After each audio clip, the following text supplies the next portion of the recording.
Okay, guys, we're going to do some coverage of all the AK stuff that we've seen so far through all the SHOT Show videos. Um, the spoiler alert, it hasn't been a whole lot this year. A little bit of a disappointment, but at least I'm going to save you the time of having to scroll through all those videos and try and compile them all in one place for you. So here we go. Let's get into it. Okay, first and foremost, I think we got to do the redheaded stepchild in the room. Arsenal. We mentioned this one in the products coming soon type of deal. Arsenal, I think, is getting high on their own supply over there. They've been hanging out with the guys from Caltech or something, because they're bringing out this AK-20. This is their big flagship thing this year. I've seen prices that they're posting from $4,500 down to $3,600. So I don't know if they're trying to change some stuff right at the pre-release, but yeah, that pricing is absolutely insane. I don't know anybody that's going to pay that, and it's just like this repeat boutique marketing of the AKs that they tell you it's this thing that only goes up in value and blah blah blah. It's just Jesus, like none of us got into the AK market for this. Everybody got into the AK market because one, they thought AKs was too cool, and that they were cheap to shoot, and if you're like me, there's something that you can customize and have fun with, and maybe that's where you spend more of your money later on, is just in parts, but one part at a time. Going to a gun store and walking out with a $4,500 gun is a very, very small percentile of this market, and I just think Arsenal is making an overall mistake there, although it's a cool firearm. I mean, the firearm itself seems pretty cool. It's not that cool. It's not $4,500 cool, and I doubt it's costing anywhere fractionally even near that to bring that to the marketplace.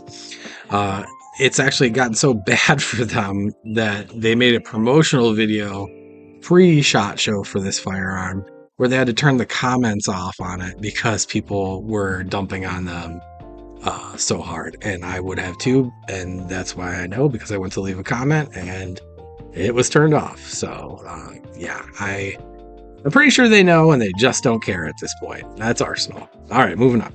So my boy Ranko over at Zastava, who I had big hopes for this year, kind of let me down, but I understand why. There's no way over at Zastava they could have known that Trump was going to win and be a favorable administration and do all the good work that he's going to be doing with the ATF this year. So hopefully we'll see some new stuff from them next year, trying to be imported. I know that's quite a difficult process for them, and they definitely need, US-based side support, because, for them, on the importation side, they don't want to bring things in that they can't get parts for over here to meet 922R compliance. So it'd be nice to see maybe some changes in that area moving forward in the future. We're all going to start sending Trump's administration some emails and being like, hey man, let's get back these imports with less restrictions, because yeah, I would really like to see some cool stuff. But yeah, nothing from Zastava, just that new suppressor of theirs. Big bummer, but get out there and show them some love and pick up one of those RPKs, because those are nice. Okay, and then we've got a new company. I can't remember the name here. I'll have to go back and find it. TFB TV was talking to him, and so was Gun Jesus, and he was looking good in his little bow tie. But yeah, there's a South Korean company, it looks like, that's going to be bringing in all the Daewoo stuff. They're talking to dealers and distributors over stateside now, trying to get it done. They said they were looking at like Q3 to hopefully try and have some of these Daewoo classics in, and then they've got a tactical version of the classic, and then they've got a new, like, more AR-15 based chassis based on the Daewoo operating system. So very, very cool 5.56 piston driven guns from overseas that I think fill that niche there for us AK guys that like that sort of weird stuff. Next we've got, I'm sure everybody saw this VSS Vinz clone, the VSS and the Val there. These guys are bringing in from what I gathered, it was like they brought in parts kits. They were assembling parts kits. They converted it. They made it different. They made a prototype that worked with an AR-15 trigger kit. but then they want to go back and change some things still for the marketplace. But they're working with BNT and a few other guys to try and get this stuff together. So it'll be a quality product, hopefully, you would think, working with all those good people. But they're talking about a marketplace price of around $6,500. So I don't know. Tell me what you guys think about that.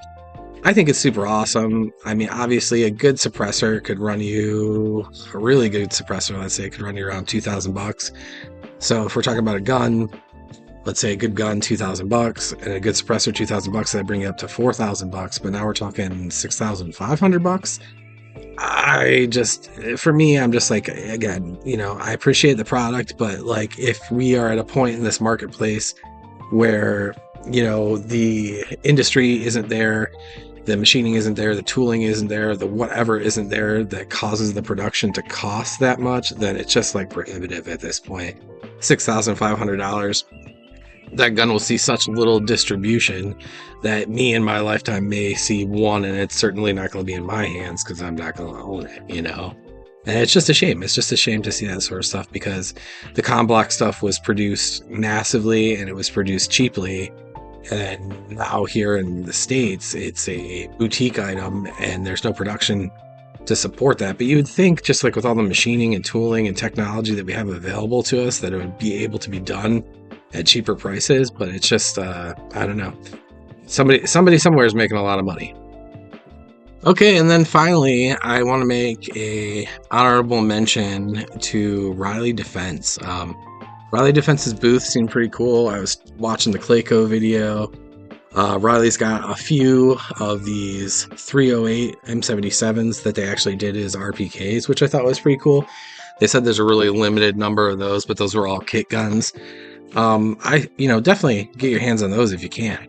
We had a few of those M77, I think that's M77B, if I'm correct. We had a few of their 308 rifles in the store this year.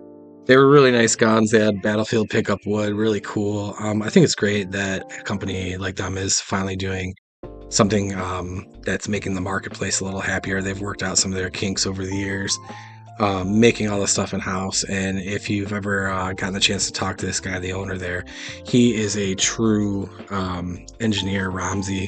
Really cool guy, really, really excited about AK stuff. He wants to do good with everybody, wants to do good by everybody. And of course, in an industry where it's like dang near impossible to please everyone, I'm just happy to see that they have done so well and continue to bring more products to the market. He was talking about their crank, because their crank's relatively new to this year. And they've got the 7.62 out. They've got the 5.45 one coming, which, it's like you could take it or leave it right now, but it's the accurate one. But with the ammo cost just sucks. And then they've got a 5.56 one planned coming out in the next couple months, which, everybody will probably want to snag. So yeah, that's kind of it that I've seen so far in the first couple of days. I will make another video if I see anything else cool. Obviously, there's the PSA VOOC. The PSA VOOC had a different iteration, announced. It looks a little bit better, but it's still way off in production. If that gun doesn't suck, I think I definitely will probably snag one because it looks pretty cool, but it's PSA, so yeah, you never know. Take it with a grain of salt, right?